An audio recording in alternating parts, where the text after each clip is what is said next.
بسم الله الرحمن الرحيم.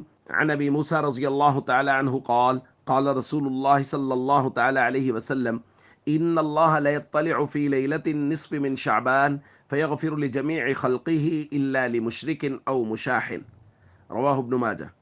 نبی کریم صلی اللہ علیہ وسلم نے ارشاد فرمایا، اللہ تعالیٰ نصف شعبان کی رات اپنے بندوں پر نظر فرماتے ہیں، پھر مشرک اور مسلمان بھائی کا کینہ رکھنے والے کے علاوہ تمام لوگوں کی مغفرت فرما دیتے ہیں۔ جامع ترمذی کی روایت میں فرمایا، ان اللہ ینزل لیلۃ النصف من شعبان الی السماء الدنیا، اللہ نصف شعبان کی رات آسمان دنیا کی طرف نزول فرماتے ہیں، کما یلیق بشانہ، جیسے اللہ کی شان کے لائق ہے۔ فیغفر لاکثر من عدد شعر غنم کلب، قبیلہ کلب کی بکریوں کے بالوں کی تعداد سے کہیں زیادہ لوگوں کی اللہ اس رات میں بخشش فرما دیتے ہیں۔ دوستو، لیلۃ النصف من شعبان، جس کو ہمارے یہاں شب برات کہا جاتا ہے، اور شب برات بھی اسی روایت کی وجہ سے کہا جاتا ہے کہ اس رات اللہ بہت لوگوں کو، قبیلہ کلب کی بکریوں کی بالوں کی تعداد سے بھی زیادہ لوگوں کو اللہ جہنم سے بری کرتے ہیں، ان کو معاف کرتے ہیں، اس لیے اس کو شب برات کہا جاتا ہے۔ اس رات کے حوالے سے ہمارے معاشرے میں بہت افراط و تفریط ہے۔ کچھ لوگوں کا کہنا یہ ہے کہ اس رات کی فضیلت میں جس قدر احادیث وارد ہوئی ہیں وہ یا تو موضوع ہیں یا اس قدر ضعیف ہیں کہ ان سے استدلال کر کے اس رات کی کوئی بھی فضیلت ثابت نہیں کی جا سکتی، لہٰذا یہ عام راتوں کی طرح ایک رات ہے جس کی کوئی فضیلت ثابت نہیں اور جس کے اندر عبادت کرنا کوئی اضافی فضیلت نہیں رکھتا۔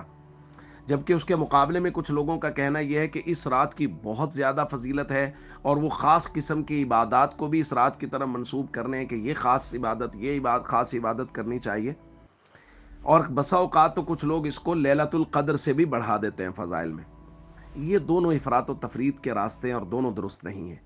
صحیح اور درست بات یہ ہے کہ اس رات کی فضیلت کے باب میں جس قدر احادیث وارد ہوئی ہیں وہ متعدد طرق سے اور مختلف صحابہ کرام سے مروی ہیں، جن کا ایک مناسب اور بہترین تجزیہ یہ ہے کہ وہ کم از کم درجہ حسن کو پہنچی ہوئی ہیں، جو بے شک قابل عمل ہے۔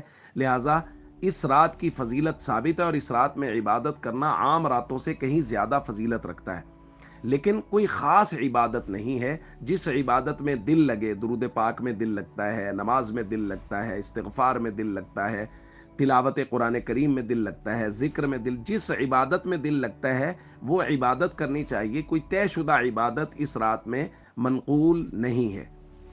اور رہی بات 15 شعبان کے روزے کی کہ شب برات کے اگلے دن کا جو روزہ ہے، تو اس کے متعلق ایک روایت حضرت علی رضی اللہ تعالیٰ عنہ سے مروی ہے ابن ماجہ کی، اذا كانت لیلۃ النصف من شعبان فقوموا لیلها وصوموا نہارها۔ حضور نے فرمایا صلی اللہ علیہ وسلم، جب نصف شعبان کی رات ہو تو اس رات کو قیام کرو اور اگلے دن کا روزہ رکھو۔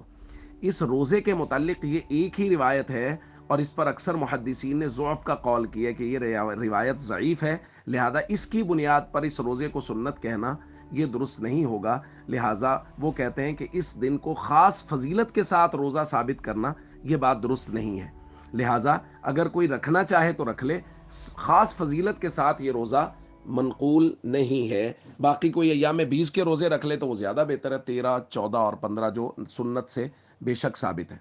لہذا ہم سب کو افراط و تفریط کے راستے سے بچنا چاہیے۔ اس رات کے دو خاص عمل، استغفار کرنا کثرت سے اور اللہ سے دعائیں مانگنا کہ اللہ اس رات میں بندوں کی دعاؤں کو قبول فرماتے ہیں۔